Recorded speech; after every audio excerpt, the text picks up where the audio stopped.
Greetings, listenership. Welcome to TLC, Tropical Literature Creatives, the podcast where it is that we interview authors and creatives about themselves and about their various works. Today we have with us Niques Francois, author of the book Where Sarah Gone. Niques, welcome to Tropical Literature Creatives at this time. Hi, Kevin. Nice to be here. All right. And it's great to have you. It's great to have you, Niques. Yeah, I'm really happy to be here. I'm really happy to be here and to interact with you and get people more aware of my book and what I do, etc.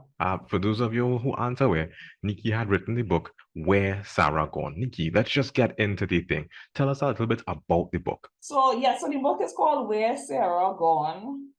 It is targeted at, it's a young adult Caribbean historical fiction book. The main character is actually 16. So usually when people talk about young adult fiction, they're usually talking about teenage age group. Mm-hmm. I don't know why it's called young adult, but I guess we know what we're doing. So it's targeted towards, that teenage age group, 16, 17, 18. And of course, a lot of young adult people, like new age adults or new adults, people in their 20s, early 30s, etc. Read young adult fiction. So I suppose that it's also targeted towards them. I had a lot of people read the book around that age group and they really loved it. So being into that kind of, 16-year-old kind of romance, kind of vibes, you would I think you'd really enjoy this book. Okay. I mean, according to my information, I thought at first by reading it, I thought it was just a standalone book. Now, imagine my surprise when I come across the information that it's actually based on a play. Yes. So I'm actually a playwright and a director. So I wrote and directed a play called Where Sarah Gone. Surprise. In 2017, I wrote and I directed this play with a group of young people. At the point in time, I was working in an all-girls secondary school, and we just started our drama club there. And all the girls, they acted, all the parts, the male parts, everything. The older ones, they acted everything, and they were really, really good at it. Wow. And it kind of inspired me to expand the story a bit and create this is my first published novel. Yeah, out of that. I could say those girls inspired me, the way they acted, etc. On the day, it was actually a musical. I write musicals. So it was a musical, and the way they acted, they blew me away. I decided to expand the story so more people could, see what it's about, and etc. So so that's why I wrote the book, basically. I mean, if it's one thing about the authors who I interviewed, they're not just generally authors. They usually wear different hats. And here it is, you're telling me that you write, you direct, you taught at a school, you're a teacher. What other skills would you have adopted to be an effective storyteller? I don't even know. I've gone into social media content now. So I've done short form. My goal is really to be able to write and do storytelling in every single format. I know it's a very ambitious goal, but I want to be able to write novels and write screenplays, write stage plays, write short skits for social media. I want to be able to write everything that has to do with storytelling. So I've been diving into more of that recently. I've been diving a lot into screenplays. I want to go on produce a television series, etc. So I guess I said we creators tend to wear many hats, and I guess I follow that stereotype. I mean, very much so. As a teacher and as a director, have you used drama as a tool to teach? Of course, I did it before I started writing stage plays. I did it when I was, because I'm a science teacher, right? So before I used to use drama a lot, and especially with the lower forms, the form ones, etc. They like that kind of bacchanal. So I use it a lot. And what I found, especially with doing larger scale productions, because a lot of what I do, everything that I do is based on social issues, right? So the play, not to sell it out too much, but the play is this young girl who's dealing with the trauma of her father leaving, and her mother is dealing with that trauma. So she kind of, takes it out on her daughter. So the idea or the issue of the effects of of single parenthood is what that whole story deals with. So I found that while writing a lot of social issues and having these young people acting it, we spend a lot of time talking about these social issues, talking about the impact that it has on them and the society. I also found that one student in particular, when we had her, she was like in Form 2 when she did that, where Sarah born. She was really poor at reading, but we had to read the script in order to perform it. So by having to sit down and read in an open forum, because you do table reads, etc., by having to read, and then that wasn't the only play that she did with us, she did multiple plays with us. By having to do that, over her English skills actually increased, and she was able to get her 1 in English at Form 5. So yeah, I've seen theater work wonders for not only students but older people as well. They come into a space, I'm doing a workshop or whatever the case is, and they get a new sense of self, etc. Better able to express themselves, better able to do to public speaking, etc. I can see the growth that people develop when it comes to theater and drama. So yes. Okay, that's interesting, and I like that. I've never heard of. I mean, this may sound really novel to me. I mean, we always talk about persons, joining clubs like, for example, Toastmasters, etc., to help them with their speaking skills, etc. And here it is, you're telling persons, I mean, Toastmasters is cool, but here's what: you just join a drama club, you just get into theater, and you will find your skills growing exponentially when it comes to public speaking, and that is very wild to me. Okay, well, it's a hidden gem. okay, well, let's just change gears a little. The book being published, are you a self-published author, or do you go through like an organization to do this? Well, I'm a self-published author. So big up all those who went through that pain of self-publishing. I have been through it, yes. I'm a self-published author. My goodness, my goodness. I mean, when you say it's painful, I mean, one of the things that persons compare it to in my discussions with them is giving birth to a child. I mean, yeah. Yeah, it's very much like giving birth to a child. It's very much so. yeah.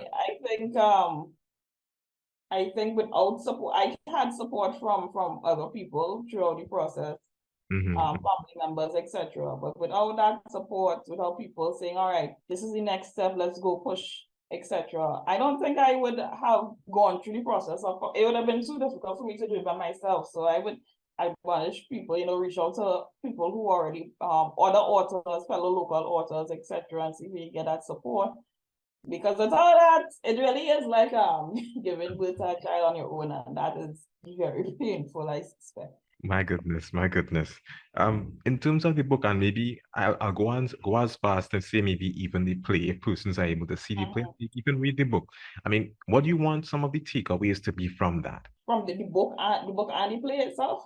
Well, maybe not everyone is able to read the book, but they may come and they may see the play. So I was just curious as to what are some general takeaways that you would like persons to have if it is that they're exposed to either one or maybe even both. Well, Kevin, my whole existence, I would say, is youth work. I've been a teacher for over 10 years. So I think one of the main takeaways from the book and from the play is that we need to pay attention to our young people as parents, as teachers, as anyone who has a chance to interact with them. We need to pay close attention to them. Young people obviously become young adults, become adults, and we have a lot of damaged adults walking around because nobody took the time to, say, okay, I see that you need help there, let me help you. So that's one of the takeaways. At the play, it's still a group of young people doing a play, putting on a performance, etc. And throughout the process of rehearsal, you know, they go through your development. So that is one of the takeaways from the book itself, because it deals with single parenthood, etc. That's one of the takeaways definitely for me, that, you know, we need to pay attention to what our young people are going through and kind of help them along. Okay. I guess if it is that we read the book, if it is that we see the play, I mean, we would be better off for those things. I would hope. That's the goal. That's the goal. In terms of the book itself, how long did it take you from conception to having like the printed copy in your hand? I mean, how long was that process? So, More than 9 months? More than 9 months? More than 9 months. As I mentioned before, I wrote and directed the play in 2017. I did not start writing the first draft of the book until July 2018.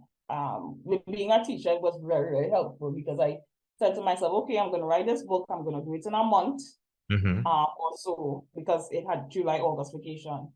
So I wrote the book, the first draft, in a month. I'm a very fast writer. The problem is I'm not a very fast editor. So it literally took me 2 years to edit the book after writing the first draft. Wild, right? I could tell me something, I could write it quick, but to edit it, Lord have mercy. So that's it. So in 2018, I wrote the first draft, and then I took 2 years to edit it. And then in 2021, I think I reached to the fourth draft of the book, and I said, okay, now it's time to give it to somebody else to read. So I started giving it to fellow authors. Well, first I gave it to the students who were in the play. They were my first test beta readers. So they read it first. A few of them read it first, and then I gave it to fellow authors, and then so I have some family members who helped me with the editing, etc. And so yeah, it literally took a while. I'm embarrassed to say it took a while for me to actually get the first copy of the book. I actually got the first copy of the book in December 2021. Being on this program, I don't think that's anything to be embarrassed about. Persons, no authors, and if you listen to any of my other episodes, authors get their books completed from anywhere between like you, about 2 years to as much as 10 years. So yeah, it like you said, it's a birthing process. It's just that the birthing process takes a bit longer for some as compared to others. But it's a process all the same. One of the things that we were talking about, even before this segment began, you had mentioned that there's a project that you're working on. You care to give a bit more detail about that? Of course, yeah. So in 2022, I did because things weren't open back. So I did an online launch of Where Sarah Gone, which was great. I really enjoyed that whole process. It was nice. But I always kind of wanted to do a physical launch. So when things started to open back, of course, I started to do live productions again, stage productions again. And I co-founded an NGO with my creative partner, Neel Latchman, called The Entertainment, which is an NGO that helps young people through the arts. So we've been trying to get a voice program called Becoming My Best Man, which is an arts-based youth development program for young men. We've been trying to get that off the ground for a few years. And we've been having a lot of problems with funding. So what we decided to do is that we would have a show to raise funds for this program. And I had a little light bulb spark. I said, okay, why don't we do over Where Sarah Gone? And in doing over Where Sarah Gone, I will relaunch my book, do the physical launch of the book.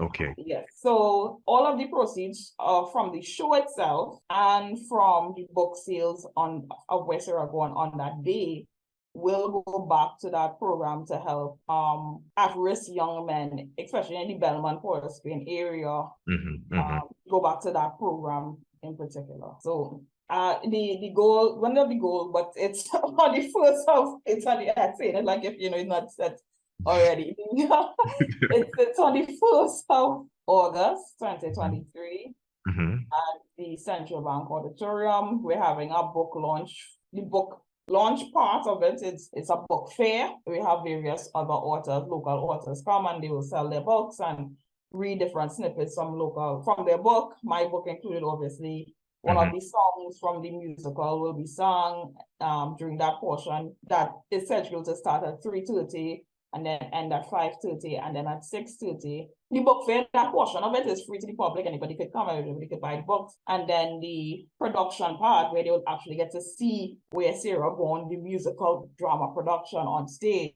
will be at 6:00. And that's $200 per ticket. And it's, well, again, for everybody, but it's paid.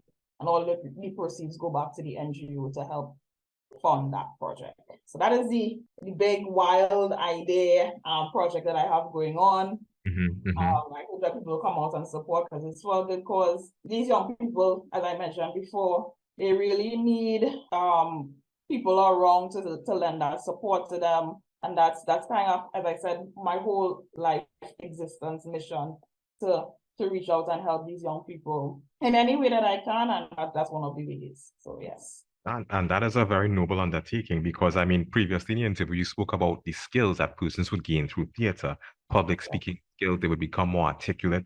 And these are skills that young men in particular, that they can always, and in my personal opinion, they can always use more development in. So, so persons who are interested, don't forget, mark on your calendars, 1st of August 2023, tickets cost $200, book fair, and later on, live play where Sarah Gone. If it is that we want to get tickets, how do we just get it at Central Bank, or is there another place that we can go to get tickets? Well, yeah, you can get it at Central Bank. I believe that the box office will open a little bit earlier on that day. It will also open the day before, which will be the 30th of July. Because it is September. Yes, the 31st of July, which will be Monday. You can also get an island tickets. There will be a few bookstores that would have the tickets as well. You can follow B Entertainment TT to get our Instagram page. You can get more information there. You can also get information at my Instagram page, which is Niques the Great. So NIQUES the Great. You can get information there as well. Okay. I mean, I know we just took a little time to talk about this segment here, but I was just curious, if it is that we're interested in getting copies of your book, should we wait until, after the event, after the relaunch, or are there places that we can get copies of your book outside of the relaunch? Well, there are a few scattered copies in some books. I know there's one copy in paper-based. Yeah, but at this point, no, the relaunch is going to happen. All of the copies are going to be there, and then it's going to be at bookstores after that event. Okay. I kind of didn't restock the books because I wanted everybody to come to that event and get the books there so that all of those proceeds could go back to the program that we're having. And then afterwards, the books will be available at Scribbles and Quills, Paper Base, a few other bookstores it will be available at as well. Okay. One of the reasons I asked as well is because one of the places I get my books is on the Kindle application. Okay. Yeah, so I was curious whether, if I tried to go, I wouldn't get it. But after the relaunch, if I would get it then, that's that's a good point. You will get it online on Amazon. You will get it on Amazon. But in terms of again, a physical copy of the book, you wouldn't get that physical copy unless you order it from Amazon itself. Okay. But don't do that. Come to the relaunch, get the physical copy, and then you can get it in bookstores or Amazon or whatever. All right, guys, you heard it here first. Don't buy the book. Come to the relaunch for the book. Come to the relaunch. I'm listening to the things that you'd have said, I mean, and the passion that you have for teaching persons through the arts. If it is that there are persons listening to this program and who want to pursue you could say, goals similar to yourself in terms of being, or another form of using the arts to teach, or being able to write a book the way that you have written a book, and being driven to make a change or an impact in the lives of young persons. I mean, what advice would you give to them? Because it doesn't sound like it's easy at all. It sounds like you have to coordinate with persons. I mean, there was a picture that I saw of you, and I mean, I'm just bringing this up to persons who don't know. There was a profile picture that I saw of you, and your head was in your hands, and I'm thinking, man, this task sounds almost insurmountable. But I mean, she's doing it anyway. I mean, what advice would you give to persons who would want to attempt something similar to what it is you are attempting? I think that if you, whatever goal you want to achieve, I think that you should first write down that goal and keep reminding yourself of the goal that you want to achieve. Mm-hmm. I think that you should dream big, but start small. A lot of people have really, really big dreams and don't know where to start. And then they think this dream is so big and so insurmountable that they never start. So my thing is dream big and start small and then build your way up to that big dream. It's not easy dealing with young people in general. Mm-hmm. It's Mm-hmm. not easy getting them to perform. And it's not easy for them to see initially the benefits of the arts, because we, especially in the Caribbean, we don't see the benefits of the arts unless we get entertained by it, and then that's the time we throw it away. So it's hard for people, not only them but their parents, to see this is beneficial, this can be life-changing, give it a chance.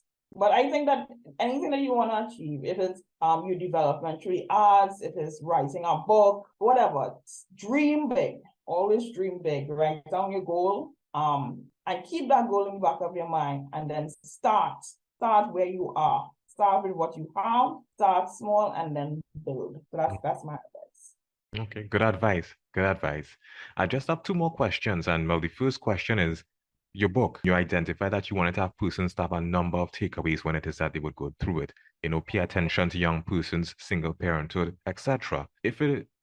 You're from Trinidad, so you might be acquainted with books like Republic Readers, or in secondary school, we have like certain books that we read to help us, like maybe A Brighter Sun, or even Bite In that contains poetry. How would you feel if it is that the Ministry of Education were to adopt Saragon as a tool to help young persons with their reading and their comprehension skills? I feel really, really good about that. I feel really good. A few people mentioned that to me. This book should be in secondary schools. Mm-hmm. And I just smile because it was a very nice, lofty dream. If somebody from CXC would call me, that would be real nice. But yeah, I think that anything that will, number one, encourage people to appreciate their culture, and number two, help with articulation, help with reading and comprehension. I think anything like that would be really, really good. Okay. Okay. Great. And my last question is, what's next for Niques Francois? I mean, you're undertaking this project right now, but I mean, there would come a time when, August the 1st would come and August the 1st would go. I mean, what's next? What comes after that? A lot of things. I continue to do development work through Be Entertainment. We have our drama club. Hopefully by then we will reach enough money to start our boys program. Under Be Entertainment as well, we have a program called Will Be Heard. So I continue to work with the young women, dealing with their social issues through the arts. So yeah, I will continue to do stage productions. Hopefully make that leap into screenwriting very, very soon. Next year, hopefully, I will continue to have more productions, more plays. I'm working on a new script, a new stage play, a little bit more for adults, dealing with themes of, marriage and love, etc., etc. So hopefully that comes on board in 2024. Not hopefully, it will come on board in 2024. So yeah, a lot of things to come. A lot of things to come. I continue to push forward because I love what I do, and I do not see myself, stopping anytime soon. Okay. Ladies and gentlemen, Niques Francois. Niques, thank you very much for your time and being a guest on Tropical Literature Creatives. Thank you for having me. You've been listening to TLC, Tropical Literature Creatives. If you've heard something of interest or something you like, reach out to us. Reach out to our authors. Follow us on social media. We look forward to hearing from you.